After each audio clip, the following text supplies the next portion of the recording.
Di bawah langit senja, bab 2. Fabian, seorang bidadari.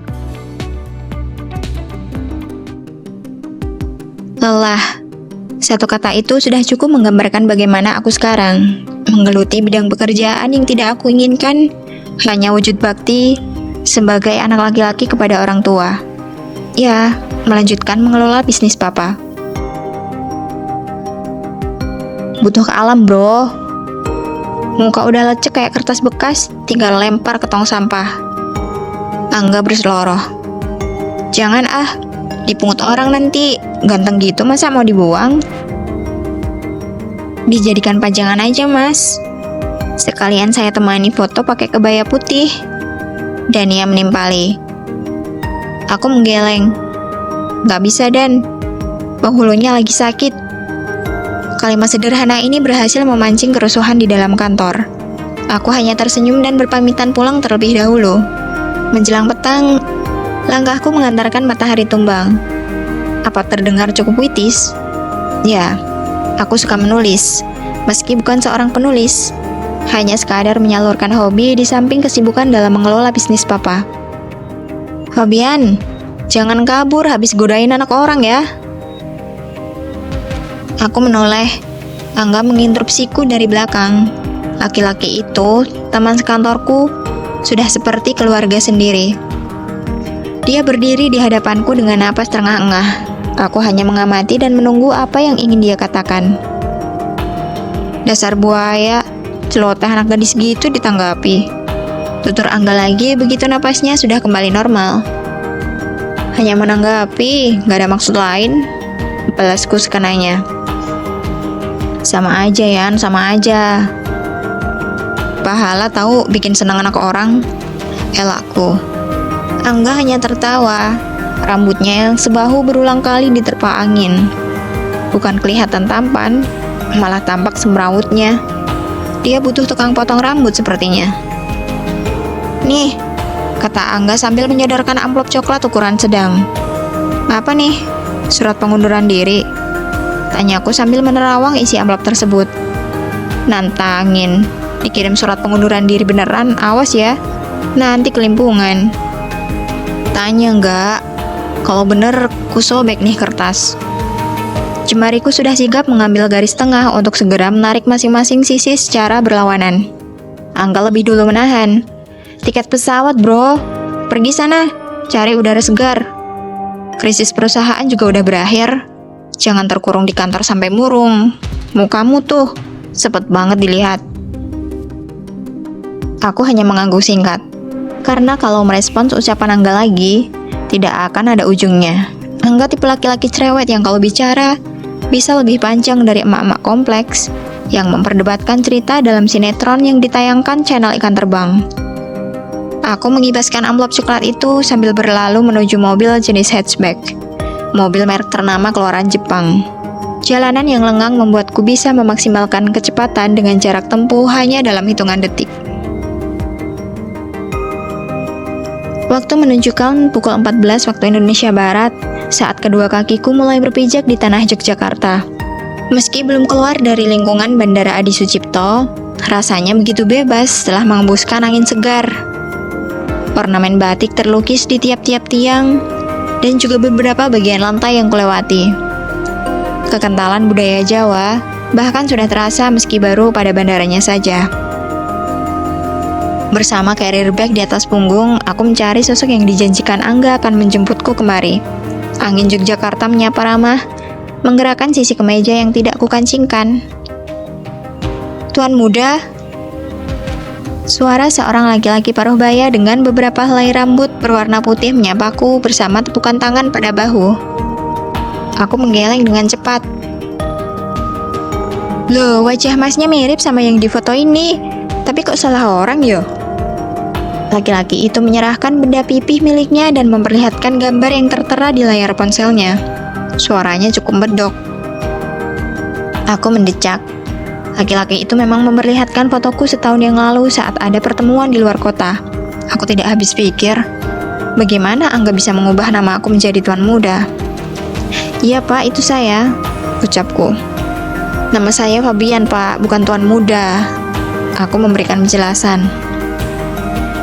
Turene Mas Angga, asmane jenengan Tuan Muda. Ya, saya tulis di sini begini. Ucapnya sambil menunjuk sebuah papan karton bertuliskan Tuan Muda. Sejujurnya, aku sudah berulang kali melewati laki-laki parubaya ini. Siapa sangka kalau itu jemputanku. Nama saya Kados Tiang Korea, Mas. Pengen tahu mboten? Siapa, Pak? Tanya aku menanggapi sebagai bentuk ramah tamah. KANGTAEJOO, Kang Taejo, Mas. Jowone Kang Tejo. Jelas Kang Tejo sambil tertawa. Siang ini riang, kami beriringan menuju tempat parkir mobil. Sebenarnya aku diminta menunggu saja, tetapi itu bukan keahlianku. Biar saya yang mengemudi ya, Pak. Badanku remuk kalau hanya duduk saja. Aku ingin bergerak sedikit meski hanya sekadar menggerakkan kemudi mobil. Loh, ya jangan toh, Mas. Nanti saya dimarahi sama Mas Angga. Menjemput niku satu paket sama nyopir, sanes disopiri. Ayolah Kang Tejo. Angga nggak akan tahu, dia nggak ada di sini. Mas Angga buat tentang Becky, tapi Gusti Allah mersani, Mas. Kang Tejo tidak mudah dirayu. Padahal aku bukan mengajaknya berbuat macam-macam. Apa orang-orang sini selalu jujur begini? Aku mengalah. Mobil berwarna hitam membelah riuhnya jalan. Yogyakarta tidak sesepi yang aku bayangkan. Padahal aku memburu kesepian. Jalanan padat meski tidak sampai merayap. Beberapa bangunan memiliki tulisan aksara Jawa. Kelahiran Surabaya, dengan orang tua yang sering berpindah-pindah, membuatku kesulitan berbahasa Jawa dengan baik. Meski dapat memahami apa yang didengar, aku tidak bisa membalas dengan bahasa yang sama. Komunikasi berbahasa Jawa sehari-hari saja masih kesulitan, apalagi membaca aksara Jawa. Jelas, aku tidak bisa. Hingga pada lampu merah yang entah keberapa, mobil yang aku tumpangi memasuki jalanan yang lebih sepi dan kecil. Hanya bisa dilalui dua mobil tanpa saling mendahului. Langsung ke penginapan nggih, Mas? Aku mengangguk, mengiyakan. Sore hari ketika jarum jam berputar dari angka 3 menuju angka 4, aku keluar dari penginapan, hendak mengunjungi pantai yang sedari tadi mengganggu indera penglihatan karena terlihat dari balkon kamar. Langit yang tenang, tidak banyak awan menggantung di sana. Jingga berpadu dengan biru, seakan siap menyambut senja. Pantai ini terbilang sepi, tidak banyak pengunjung, tidak banyak sampah di tepi. Ombaknya seakan milikku sendiri. Sebuah batang pohon yang entah sengaja dipotong atau memang tumbang, kupilih untuk mengistirahatkan kaki. Ponsel dalam saku telah aku keluarkan guna membidik beberapa gambar. Dari arah barat, ketika matahari berjalan mendekati ujung pantai. Dari arah timur, banyak pedagang yang menganggur. Dari arah utara, hanya sebuah bongkahan batu besar. Dan dari arah selatan, seseorang tersenyum dengan menawan. Jemariku menyentuh tombol tengah, menyimpan senyuman itu di galeri ponsel milikku. Setelahnya, aku membuka catatan tempatku menuangkan beberapa luapan kata yang tiba-tiba saja memenuhi isi kepala. Pantai, aku terpikat. Bisakah deburan ombakmu membawanya mendekat?